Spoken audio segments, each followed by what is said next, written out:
I'll just do a blanket welcome to everyone that has joined us this morning, or if you are watching the replay of this, because of course we record this for anyone that can't attend live.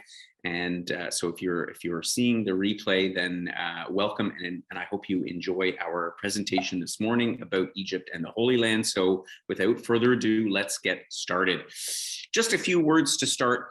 This trip is one of those epic voyages, one of those epic adventures that one, I think, is somehow, somewhere on most people's bucket lists as something that you want to undertake at some point in your life. Because, you know, let's be honest, all of that education that we had when we were kids growing up in public school and high school, and we learned about the Egyptian gods and the temples, and we heard about the stories from the Bible that originated, of course, in the Holy Land, in and around Israel and Jordan, and so much of the history of humankind, both in the before Christ era through modern history over the last 2,000 years, has originated from or somehow has its roots in this part of the world. And that's what makes this so significant. And there's so many aspects to discover here in this part of the world, from, as I say, from prehistoric history, from the age of the temples in Egypt and the pyramids dating back 5,000 years before Christ, to, as I say, the time leading up to the birth of Christ and thereafter, and all the stuff that happened around then. And what you get a sense of by participating in a trip like this, particularly if you do all three segments, and I'll say it is a modular trip, so you could actually do only one or two or all three parts, but you do get a sense of what ties history together by going through this region. And it's not necessarily the place that you're not necessarily going to make multiple trips to the Middle East. There's so many other places to visit in the world. And so that's what makes it interesting. And as you can see here from the photo, that's why I stuck this one in, some of our members from our last trip on camels outside the pyramids at Giza, having a wonderful time. And that's really what we're all about. For those of you who are new to us, who haven't joined our webinar before, a quick introduction. My name is Gordon Drager. I've been doing travel. I've been bringing Canadians on trips all around the world for over 30 years now. I came from a background in hospitality. In fact, and to that end, I actually, a couple of years ago, again, just before the pandemic, wrote a book about hospitality, specifically focusing on Austria, which is where I was educated about tourism and hospitality. And I did a journey through kind of looking into what's behind hospitality in that country and how that manifests itself in other parts of the world, and in my own viewpoint on it and what I like to deliver for our guests. And so it is really one of the hallmarks of the trips that we do at Wheel and Anchor. And it's kind of part and parcel of what brings travelers together, which is our philosophy here, is like-minded people yearning to learn, to educate themselves, and to also pamper themselves a little bit on the way, let themselves be looked after as we go to all these wonderful places. And you see the photos here, and these happen to all be from that last trip. And smiling places, different locations, relaxing, over a glass of wine, or having some fun dressing up in the Nubian costumes in Aswan. No matter what, we always ensure that we have a great time, and you can do that when you have people that are like-minded. And at the same time, for us, for me particularly, as my personal goal in life is to help people become more well-traveled. And well-traveled and being well-traveled and well-connected is about the experiences that you have that are real with the people along the way. And in this particular example, the photo I show here, this is one of the unique aspects of our trip, is we do a dinner at the home of an Egyptian family, or depending on how many in our group, it's maybe 2 homes. And we really get to understand a little bit what's behind modern day Egyptian life. And we'll do the same thing in Israel as well. And this kind of connection are the things that you really remember and you talk about long after you've been on the trip. And they're so important to travel in general. And just a couple of other quick shots of our group. here in Petra.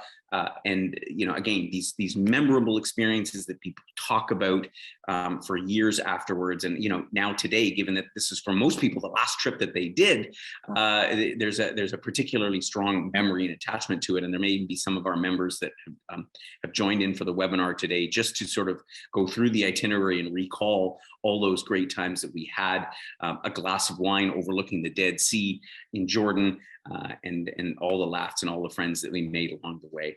Joining me on the webinar today, my name is Gordon, as I said before, the founder of Wheel and Anchor, and I'm joined by Joel, who's in the background, does our technical support, as well as Paula, whom many of you will have spoken to, is also on the screen, and is the person who gets to talk to you all, because I'm so busy organizing trips and doing all the rest of it, and I love to talk to the members as well. But Paula gets to talk to you all when you're interested in coming with us on a trip. Another important member of our group who is not on the webinar today is Mohammed Yunus. He is our guide and Egyptologist in Egypt. He wasn't able to join us today. He was on our last webinar, but things are picking up again in Egypt, so they're all getting really busy. And he is a wonderful character because he is a true storyteller. And what people really appreciated about him is that it's not just about recounting facts specific to a location, but it's about the overall story of how all of these gods and pharaohs and temples are all interlinked as you go from one place to the next. It'll be like, remember what I told you about over there? And then, well, this is this guy's sister or daughter or son, and how they were connected and who killed who, and and adding such a pleasant touch to it. He's a wonderful person, as well as the other Egyptologists we use in Egypt. They really make the experience, and as I say, tie everything together. So today we're going to run through the itinerary. I'm going to keep it fairly brief. The details, of course, you can find in the brochure, which will be attached with the replay. We just put the finishing touches on it because there's always lots of details to take care of.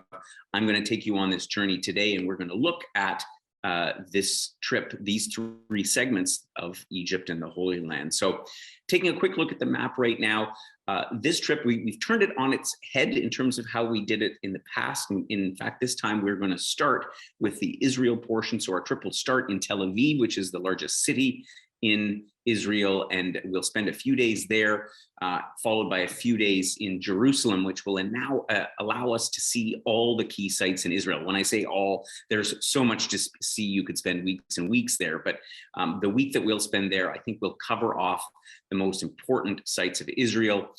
So if you've visited the other countries on the region, you have the benefit, you could theoretically just go to Israel for the week and then continue on somewhere else or return home. Alternatively, our trip, the second segment, will continue overland, going from Jerusalem to crossing the so-called King Hussein or Allenby Bridge into Jordan. We'll spend a few days then on the Dead Sea, which is, I think, it's the place you really need to spend some time because we get lots of time to relax and float in the salt water.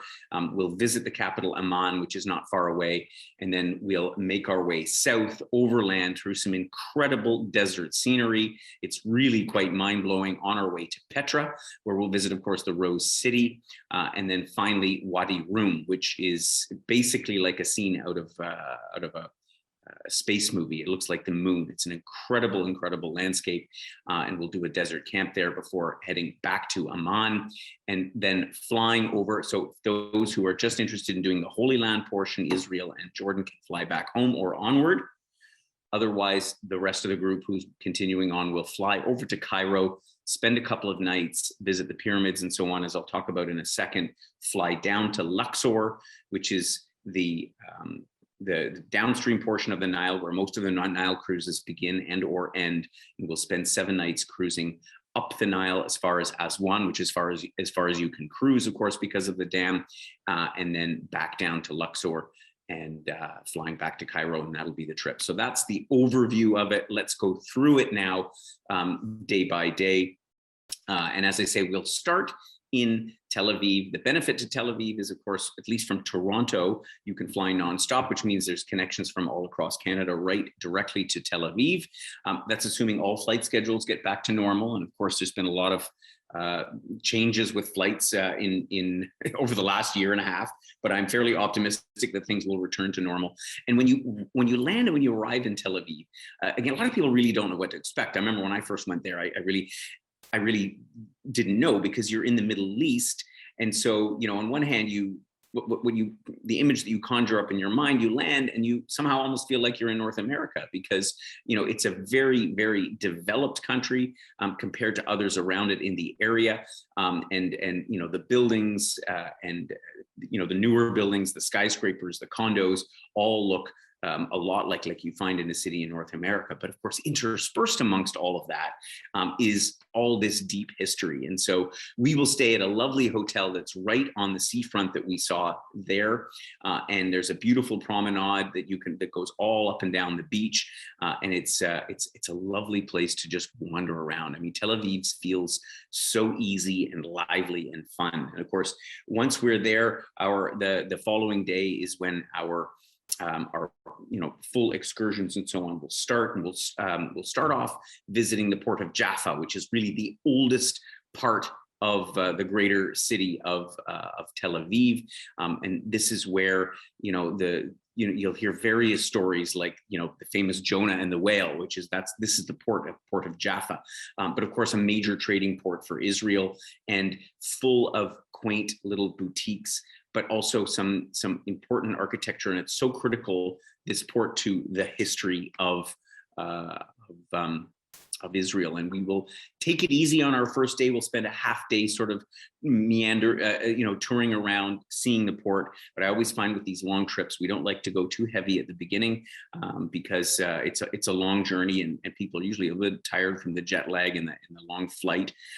So we'll have plenty of time to just relax, enjoy the seashore in the afternoon, and have dinner at leisure, and really sort of soak in Israel as we get adjusted to the time zone. We'll then continue on in the next day by making a full day trip up to Haifa and Nazareth. And so this is a new aspect of our trip. We didn't include it last time around, but I felt it was really important because Haifa has some spectacular scenes, in particular here, like the Baha'i gardens that you see, these terraced gardens that are really, really magical. Haifa, of course, is also significant in as a port city in Israel. So we'll spend sort of part of the day there. We'll take a little bit of a dive into Druze culture. And the Druze is another religious sect, much like we hear a lot about the Kurds who live in, all throughout the Middle East region, particularly Lebanon, Syria, Turkey, and so on and so forth. And the Druze are the ones that,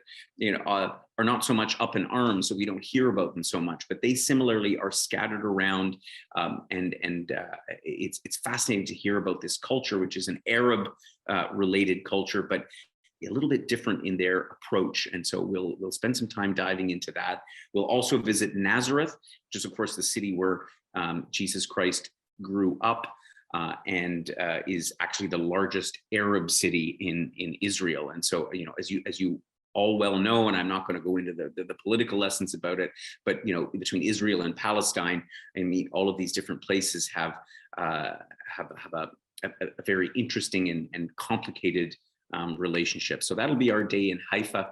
So after our first few nights in Tel Aviv, and again, what I really like about this trip is that we're, for the most part, spending 3 or 4 nights in these cities, so you have time to enjoy them a little bit at your own pace. It's not all go, go, go. It's a busy trip, don't get me wrong, but there's also some downtime to just soak in the atmosphere on its own. And in particular, Jerusalem, we'll spend 4 nights, and we really have a lovely hotel not far from the old city of Jerusalem. And here in Jerusalem, the old city speaks for itself. And again, there's been so much that's transpired there, even in relatively recent history, that you can't not be taken by the atmosphere that you find in Jerusalem. One of the things that we do when we come in is that we'll visit. Jerusalem is divided up into various sections where you have predominantly the Jewish, the Orthodox Jewish religion, where people are at home, and the Arabic religion and the Christian quarter. And we'll tour casually through Shirim, which is where the home of the really ultra Orthodox Jewish people live. And in fact, they don't even like it to be considered a tourist attraction. So it's a bit of a on the down low kind of a saunter through, and you get a sense of the how devout these people are to this religion. And it's really fascinating and interesting to watch. And hopefully we get a chance to even talk to some people there as we go along. But again, we try to keep it on the low key because they don't want people sort of parading through looking at them like zoo animals. I can't blame them, frankly. We'll spend, of course, a good chunk of a day visiting the old town itself, the western or the so-called Wailing Wall, as you see here, that again, such a contentious part of the city, but at the same time, really fascinating to see how the devout Jews come here to do their prayers. And again, something that is a big benefit is that we're staying very close to the old city of Jerusalem. So you can always come back and return to this when you have time. We'll travel up Mount of Olives, which is not far away, and get an overview. And I find this is a great way to sort of start a journey around Jerusalem, because you can point out the key major landmarks within the old city and on the outskirts of the old city to get a bit of an understanding of how it all fits together. Because we read so much about it in the newspaper, and until you actually stand there and see how it all fits together in the different quarters of Jerusalem. So it's very, very interesting. We'll spend a half a day touring down to Bethlehem. You can't, I think, visit this part of the world without going to the birthplace of Jesus Christ. It is, of course, in Palestine territory. So as we pass through, what I find just as interesting as well is that you see, again, this divide between Israel and the Palestine territories, and the fence that's been put up, and you see just the difference in the standard of living. And it's really quite eye-opening to visit. In Bethlehem itself, of course, the Church of the Nativity is, the pinnacle for Christian pilgrims. And, depending on how long the line is, there's a chance to actually go to that silver star in the floor of the grotto where Jesus Christ was allegedly born. So another fascinating day. Another aspect of our trip in Israel that we have added into the program this year, because we weren't able to go last time, is Masada. And Masada is to the south of Jerusalem. We drive down along the Dead Sea, and the landscape changes. I mean, Israel is quite dry, although the area between Jerusalem and Tel Aviv is sort of the green part, and then it's vast desert like you see here. So you transition into this other landscape, and you go up to see the mountain fortress that was literally hewn out of the rock for King Herod. And there's a couple of other stops that we'll make along the way. From here, you have a beautiful view looking to the east over the Dead Sea and towards Jordan. And of course, in the following days, we're going to be on the other side, looking back at Israel. And I mean, the whole area, there's so much a striking landscape that it's very much worth it to see both sides. So at this point, our trip on the Israeli segment will come to a close. So for those who want to do just Israel, we'll bring you back to the airport in Tel Aviv so you can fly onwards to your next stop or back home. Otherwise, we're going to cross over the border by land. In the morning, we'll visit the Yad Vashem Holocaust Museum, which is a very, very important landmark and very, very sobering. It's an absolute must-see because like any memorials of this kind, in other places in the world, it really resonates with you. The tragedy of what happened during the Holocaust. So that'll be Yad Vashem, and from there, as I say, we'll cross overland from Israel into Jordan, and then make our way down to the Mövenpick Hotel, which is where we're going to be staying on the banks of the Dead Sea on the Jordanian side. We'll spend a few nights here, and from our Dead Sea resort, we can reach things in the immediate proximity, in particular Amman, which is basically an hour drive away. And Amman is a fascinating city.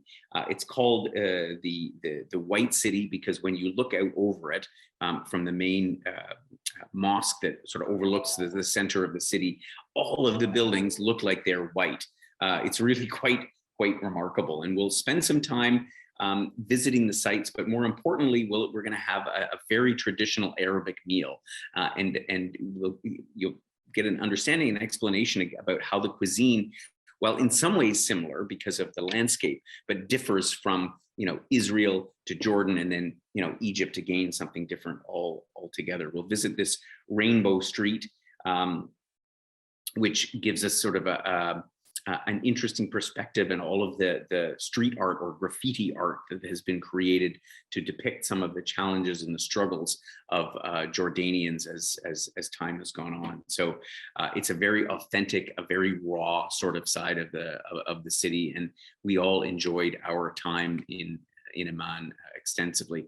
As I say, we'll have a full day, because you can't not have a full day enjoying what the Dead Sea is all about. Of course, this mineral-rich, salt-rich sea that is at the lowest point on Earth at 483 meters below sea level. And I can't tell you how much fun it is to go into the sea. And you think even in March, the water is remarkably comfortable temperature. It's probably 21, 22 degrees. You don't swim in the Dead Sea. You sort of float there, as you can see here. You can read a newspaper because the water is so buoyant. This hotel itself as well has an extensive spa that you can book into and do some of the famous Dead Sea treatments that use the mineral mud. But most of us literally just took mud from the banks of the ocean and spread them all over our body. And, it's quite a ritual, and again, an important part of visiting this part of the world. From the Dead Sea as well, then we're going to head off and make our way down. On our way to Petra, we're going to stop in Madaba, which again, you rise up out of the valley, which is where the Dead Sea is, up on top of the mountains. And again, the views start to be really incredible here. And Madaba, which of course has one of the oldest mosaic maps in the world. And again, some of these things, I wouldn't call myself a deep history buff per se, but I was so taken with how these pieces of art were created, how the origins of so many of these places are familiar to us, again, from our education way back when, and as well as from current affairs, and really get an explanation on hand of this map in Madaba.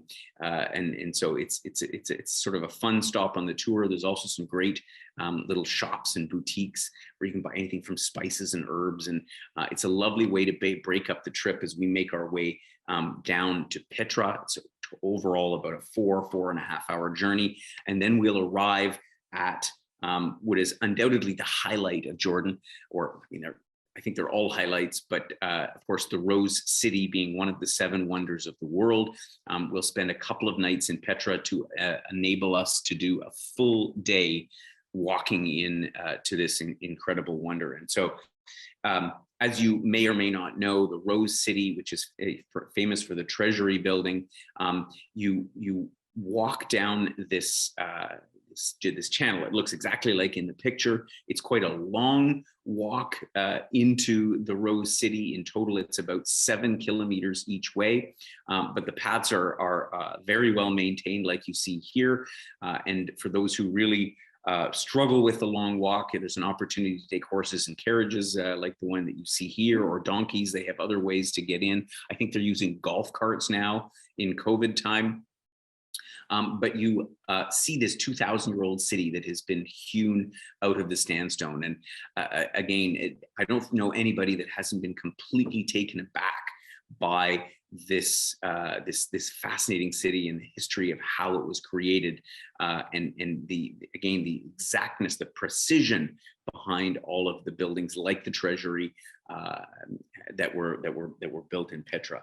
We'll have lunch down in the Gourd. You'll have the whole day and a good amount of time at leisure, because there are so many other side trails and parts of the city to visit. You can't actually do it all in one day, but I think that by the time you spend a full day down there, you will have truly gotten a sense of this amazing place. From Petra, then we will make the drive down to Wadi Rum. Oops, sorry. Let's excuse me, while make the trip down to Wadi Rum. This is in the southern part of Jordan. So you're here now in the real sand desert. So as in contrast to what we'll have seen on the way from the Dead Sea down to Petra, which is all quite a bit of rock and deep valleys. Here, again, it's, as I described before, it's like a scene out of Star Wars. It's like it's like a moon with these vast sand deserts and these mountains stretching out of it. It is truly, truly spectacular. We will spend the night at a Bedouin camp, exploring the area by 4x4, getting a sense of what, how these Bedouins actually were able to survive for all of these generations and generations in the desert. It's an amazing way to spend the last night in Jordan. And then from here, it's back up to Cairo. And sorry, my computer's playing games with me again. It's back up to, it's back up to Amman, where for those that want to do just the Holy Land part of the trip, we'll have had 2 weeks. You can then continue your journey on elsewhere, or with the rest of the group, we'll fly together and go on to Cairo, where we'll do the Egyptian part of the trip. So I'll just put the map up on the screen. So again, you can get a sense of where the first part of the trip is, the first 2 segments in Israel, followed by Jordan. We then fly over the Sinai Peninsula to Cairo and do the Egypt part of our trip. And I know Egypt is really coming back into vogue now. And as Paula mentioned, we've got a small group going on our special private Nile Dahabiyya program in March, which follows a similar itinerary to this, except it's by a very different kind of a ship. And so our program here will begin in Cairo, and Cairo is a city of so many contrasts. I mean, there's on one hand, so much history to it, and at the same time, it has been through a lot, particularly if you think about the last 10, 15 years with the Arab Spring and all the Egyptian revolution that happened and all of those massive protests and demonstrations in Tahrir Square. It's seen a lot over its time, and so we'll catch a few glimpses of it. It's a sprawling, huge city with over 10 million people in it, but we will spend our time mostly focused on the area around Giza, which is where the pyramids are located, where we'll get a chance to explore again the history beginning with the pyramids.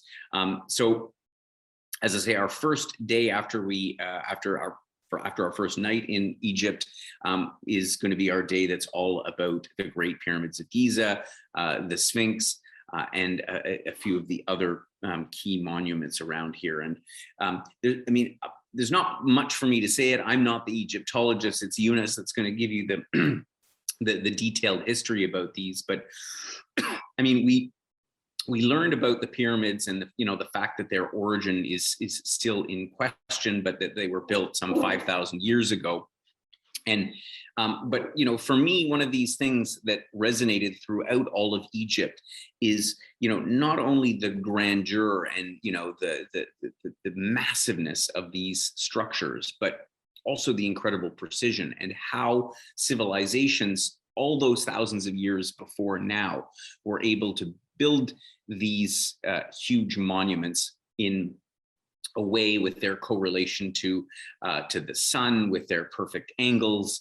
It is truly, truly remarkable. And, every single fact that you hear and how they all tie in together makes it so much more than just opening up a National Geographic and having a look. And of course, that's a great source of information about it. But when you stand underneath it and behold these pyramids, or if you want to jump on a camel, and we will facilitate that for those who wish as well to go on the touristy little camel ride by the pyramids. It's fun, but again, I can't stress how interesting the facts are around the origin and the precision with which these things are built. So we'll have plenty of time for you to just soak it all in, as well as getting the firsthand explanation about what it's all about. If you're not too claustrophobic, there's a chance a few of us from the last group actually able to climb inside to this chamber in the middle of the pyramid. It's quite an interesting experience to say that you've actually been inside the pyramids of Egypt. We'll talk about the Sphinx.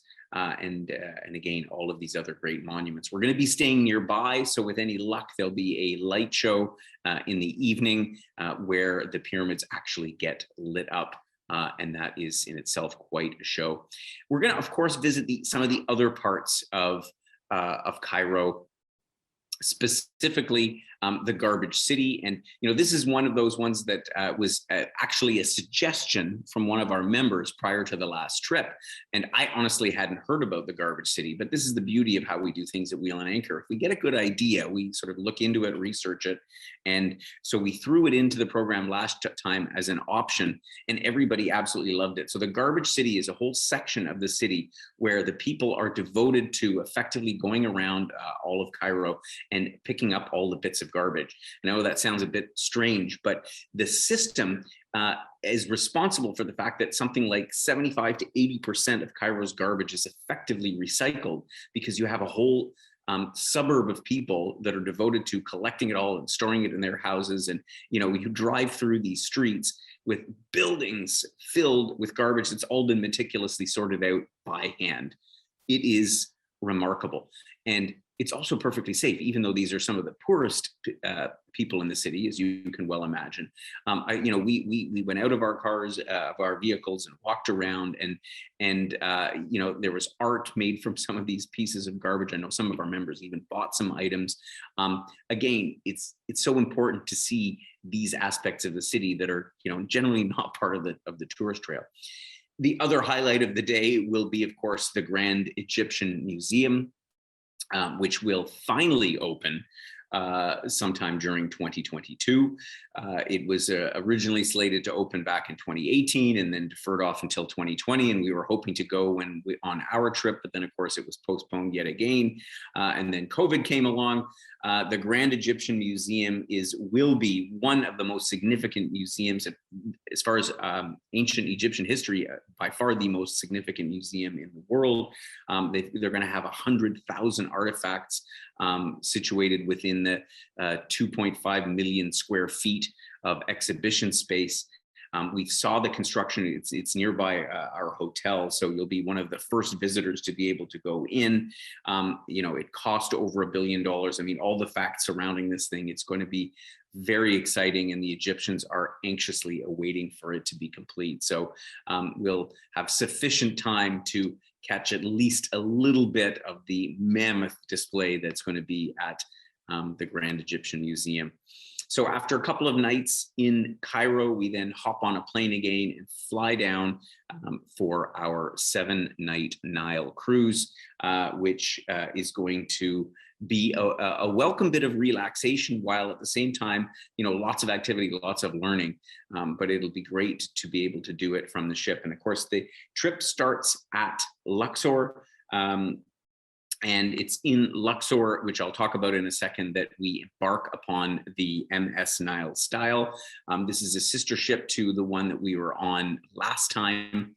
And this is a classic look of how many of the so-called steamers, they're not really steamers anymore, they're obviously diesel powered, that ply up and down the Nile River. And many of them have been retired over the last 10 or 15 years because of the Arab Spring and the massive impact that had on tourism.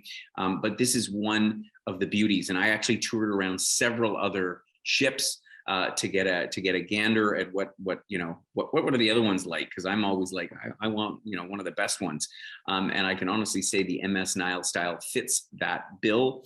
She comes in multiple decks, and we have, for the most part, all of the staterooms are lovely, and they're all more or less the same, big, huge picture windows.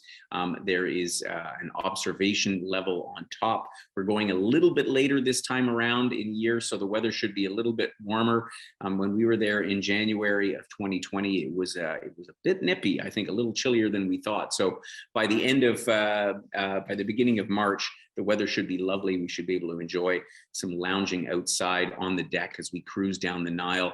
But the interior areas are fantastic. As you can see, super large lounge, comfy chairs. where you can, enjoy a drink, and the after dinner shows that are included. A big lobby area that is 3 stories high. This is what makes this ship different from so many of the other ones. A lot of them feel very claustrophobic because the ceilings are so low, but this one has a very open and wonderful feel to it. The staterooms themselves, beautifully appointed. They were renovated not all that long ago, so they're very, very comfortable. And perhaps the most important part about the ship was the service and the food. The staff are amazing. In fact, Egyptian hospitality, I have to say, after our last trip, for me, ranks among the best that you'll find anywhere. Such friendly people, always wanting to help and please. The food on board was fantastic. And we had buffets at breakfast and lunch. And I don't know about you, but whenever I hear buffet, I think, oh, a buffet. But I tell you, it exceeded my expectations by quite a factor. Yeah, we really, really enjoyed the whole experience of the ship and the food and the service, top notch. And so we'll relive that on this trip for sure. So anyways, as I will spend 7 nights aboard the ship. The first night in Luxor will enable us to visit the west bank of the Nile. This is where you find the Valley of the Kings and the Queens. And this part of Egypt is probably the most famous in terms of archaeological sites. This is where they discovered the tomb of Tutankhamun, as well as many of the other gods. You drive up into this valley, which it looks like you're driving into the middle of nowhere, and you are in some respects. But this is where all of these Egyptian pharaohs and gods and so on were buried and revered. And so and what I want to say about this as well is, Egypt is a stop of archaeological sites. It's history, and history. But this is where the role of the Egyptologist, Yunus, or Anwar, is one of our other guides who we use in Egypt, really begin to tell the tale. I mean, they start with the pyramids, but they weave together how all of these gods and these pharaohs were related, their role in the time of in these prehistoric times, in the evolution of Egypt in the region. And it's just remarkable how they are able to, make it into an interesting story. Because, I don't know about you, but I've certainly been to lots of historical places around the world where people rhyme off facts and figures, and 5 minutes later, you don't even know where you are. But in this case, this is what makes the difference, I think, is that you have people that are able to put it all in perspective. And then, I've heard about Ramses before, I've heard about Seti before, and all of these different characters that were so integral in Egyptian history, but what it all means in relation to the places that you're at. And so the start of this, as far as the cruise in Luxor at the Valley of the Kings and Queens, is then when we'll get a sense for that. We'll then continue down to Edfu, the Temple of Horus, another one. And I am not the expert in Egyptology, so I'm not going to give you the whole story here, but each one of these has something interesting about it. And with Edfu example, with this temple, it's one of the best preserved because the whole thing was buried in sand. It was right up to the top of the pillars. It wasn't even there for hundreds and hundreds and hundreds of years. And then all of a sudden they started excavating and they discovered it. And in doing so, they uncovered all of the inscriptions and so on that were perfectly preserved because they were all buried beneath the sand. And so again, I have seldom witnessed a trip where every single person is literally hanging off the guide's words because it is so interesting and fascinating. Again, the differences between all these different temples. We will then head down to Aswan. Along the way, we'll pass through a set of locks. That's a fun experience, as well as the guys in the little boats are selling wares and throwing, T-shirts and souvenirs up to the people on deck, and negotiating. And there's lots of other little fun bits and pieces along the way that are too much to mention in a webinar, that just make the trip very interesting and very different to any other river cruise that you might have taken. In Aswan, we will arrive, dock the ship for 2 nights, and we will, of course, visit, among other things, the Aswan High Dam, which was at the time, one of the largest and most important engineering marvels in the whole world. The dam really was instrumental in making Egypt an industrialized country because of obviously the power that it was able to generate. It was also very controversial at the time that it was built in the 60s because they had to relocate tens of thousands of Nubians, the natives that lived along the banks of the Nile and who were displaced. So we'll hear and understand about those people as well. In fact, there's a number of good books on the subject about the construction of the dam and what that meant. But all in all, it's quite interesting. We'll visit the Philae Temple as well. We'll take a ride on a felucca, which is one of the traditional sailboats. That's always a lot of fun because we'll sail around Elephant Island and past a number of interesting things. And on one side of the Nile, you have Aswan itself, and the other side, you have these banks of sand. And it's kind of where the desert begins because the Nile is like an oasis through the desert. And as soon as you get, a few hundred meters away from the banks of the Nile, it's just vast, vast desert. So it's really, really fascinating.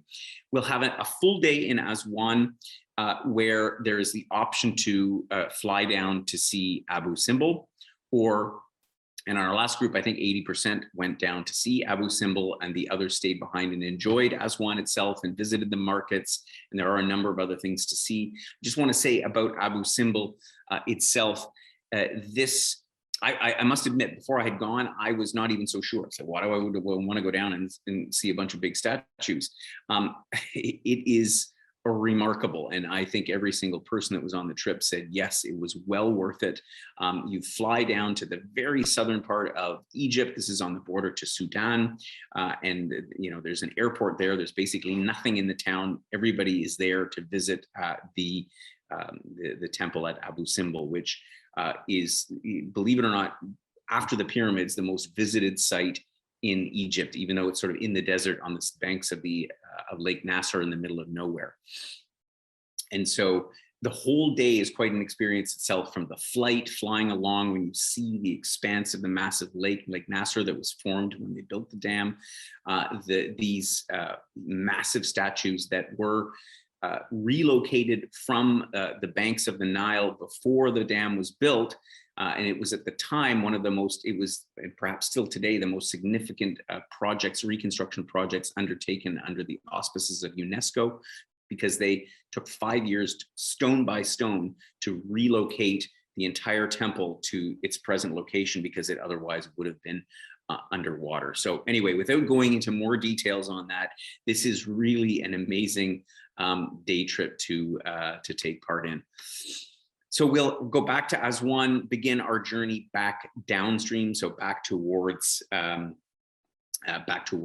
Luxor, and then on our way back, we stopped at Komombo, the city of gold, and otherwise known as the Crocodile Temple, because they have something like 300 mummified crocodiles here. The god Sobek was fascinated by crocodiles, and of course you hear a lot about Nile crocodiles that are still very much in the river. That's why we don't swim in it, among other reasons.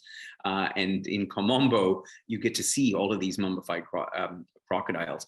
But I want to mention as well the other thing here that fascinated me, not only at this temple, but is when you look at the inscriptions. Again, you talk about hieroglyphics, which we'll see in the Valley of the Kings and Queens.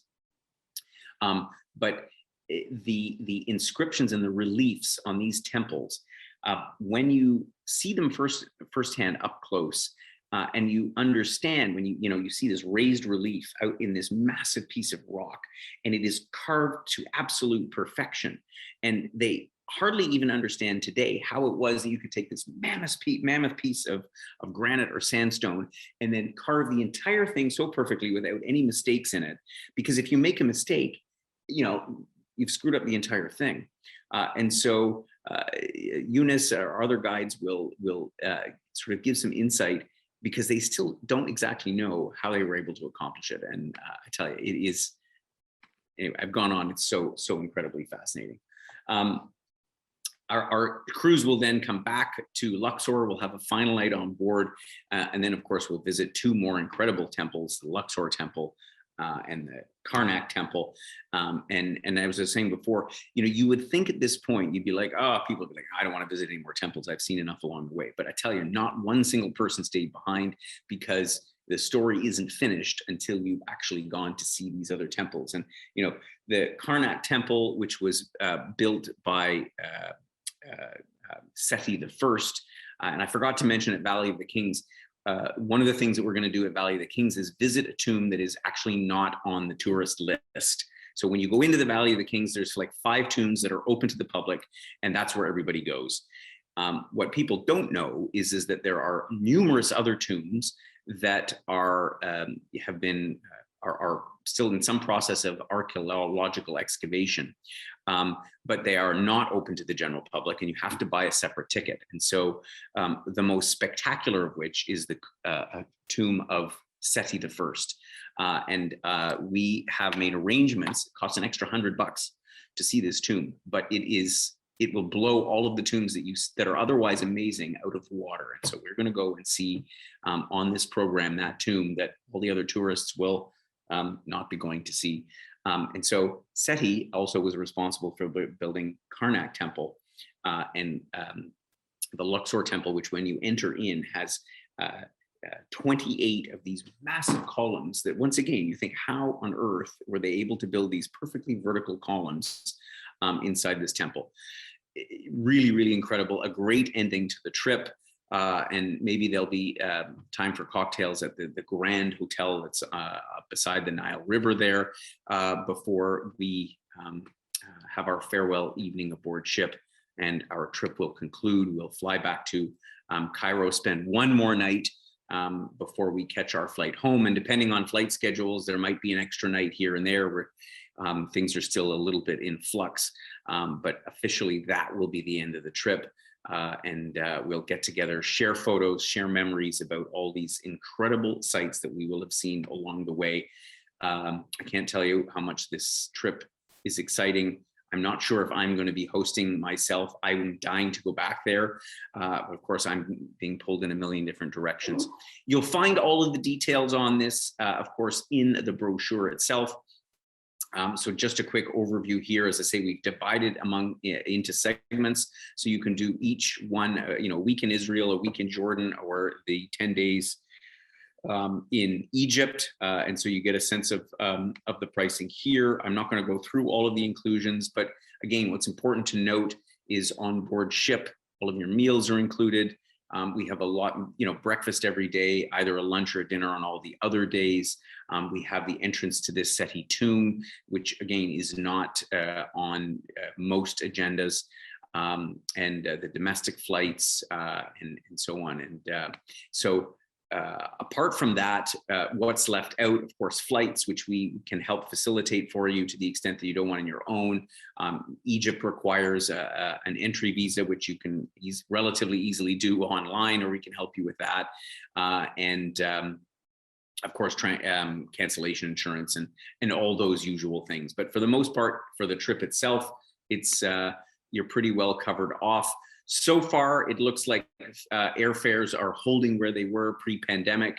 I'm still crossing my fingers that's going to be the case as we move into next year. Let's see what happens. And so let's go into the Q&A section now. But of course, if you don't get your question answered now, or if you have a question specific to your own situation, then drop us an email, give us a call. Yeah, okay, my thing seems to have, whoops, there we go. There we go. So Q&A. So Paula, how are we on the questions? Have we got some member questions that have come in? Yep, definitely. So you touched on the weather aspect, and part of why we did shuffle the dates a little bit. So someone was asking, what is the weather like at this time of year? Yes, there? I did forget. I did mention a little bit about the weather. So we did shuffle it back a little bit. So that's why we're starting at the end of February and going into March. So the weather in Israel and Jordan, because we're in the desert, will be fairly mild during the day. So you're likely can expect temperatures in the low 20s. It definitely gets cool at night. In Wadi Rum in the desert, The temperatures can drop down. Along the shore of the Dead Sea, it's generally quite warm. As I say, the Dead Sea itself doesn't even get that warm. So I call it perfect traveling temperature. In Egypt, we were surprised. I never thought Egypt would be as cold as it was. They had an unusually cold winter back in 2020. So we were a little chilly. We underestimated the temperatures. So anyway, we're going to play it safe. By the end of February, again, should be perfect temperatures, probably in the low to mid 20s during the day, a little bit cooler at night, but and dry. I mean, this part of the world is dry most of the time. So perfect. Yeah, no, I think it'll be, like you said, the perfect temperatures, generally speaking, although every now and then, a curveball's thrown, but hopefully we'll avoid that. In this day we can't control it, right? I have another member asking about maximum, like the group size and for the total trip, and then also average per segment, which I'll let you touch on. We focus on small groups for anyone that hasn't joined Wheel and Anchor before. And when we say small groups, even for a trip like this, we generally go for sort of 12 to 18 at the top. We might top out at 20, certainly for Israel and Jordan. It could be, because there's a lot of interest to go to Egypt, that we have a larger group in Egypt. But the moment that our groups sort of exceed about 20 people, then what we would do is we would split everything into two. So this is what we actually did on the last trip that we did to Egypt, because we ended up, for a number of reasons, we had 34 people. We just had two groups of 17 in Egypt. So we're all together on the ship, which is kind of fun, because it's in some places, like when you're on the Nile cruise, it's nice to be with a bigger group of people, a bunch of Canadians, but certainly when you're out touring, it's important to be in the smaller groups. So as I say, those 12 to 18 is usually where we average in at. Yeah, I see that. I think the question was about age as well. Our members, overall demographic, maybe address that. Sorry. Overall demographic is sort of from, mid to late 50s to and up kind of thing. I mean, we have some members that are, I think, approaching 90. That they're relatively few of those, but everybody in between. And in fact, I remember we had a couple of gals on our Egypt trip last time that were younger than me. I was shocked. That seldom ever happens. So. So we'll just say that that's less than the mid 50s. We'll just say that. I did have someone ask about that once, but I said, no comment. I don't know. I'm a terrible guess of age. Anyhow, also with regards to the demographic, the person was asking like couples and friends, and I comment that we do get a wide range of friends, family, couples, solos, exactly that. And so, the thing we pride ourselves at Wheel and Anchor is that, we're trying to really create this community vibe. And so, at our welcome event and everything is that it's not just a group of people that have signed up from anonymous trip, that even though you didn't know somebody, and usually there's a few people that know each other from another trip that we've done before, or they just know each other because, they're friends from a club or something like that have been on the trip. But it doesn't usually take very long for everybody, and I encourage that we all share the experience together, and it usually works out really well because we're all like-minded people. Perfect. We don't have any other questions at the moment that I see. Okay, good. Yeah. Okay, fantastic. Well, please, if you have any other questions, drop us a note. We've got a while to go on this trip, but at the same time, I know there's quite a bit of interest in it. So please, if you're thinking about it, sign up soon. We still have our deposits that are all fully refundable until at least the end of March of next year, because we're still playing the COVID game, as it were, and we want everybody to know that they can book with confidence, and we're trying to keep that still as fluid and as favorable for everybody as possible. So thank you for joining us. I hope that we see you on our trip to Egypt and the Holy Land. Just a quick reminder as well, if you are interested at all in our live away to Cyprus, we're finally doing our update to Cyprus. on this coming Monday, the 22nd of November. I'm going to be sharing my experience in Cyprus, where I was last week researching all the hotels. So that's this coming Monday. And again, thank you for joining us. And I look forward to seeing you all in person very soon. I'm going to be back to Canada, believe it or not, by the end of November. I'm really excited. So have yourselves a great day, everybody.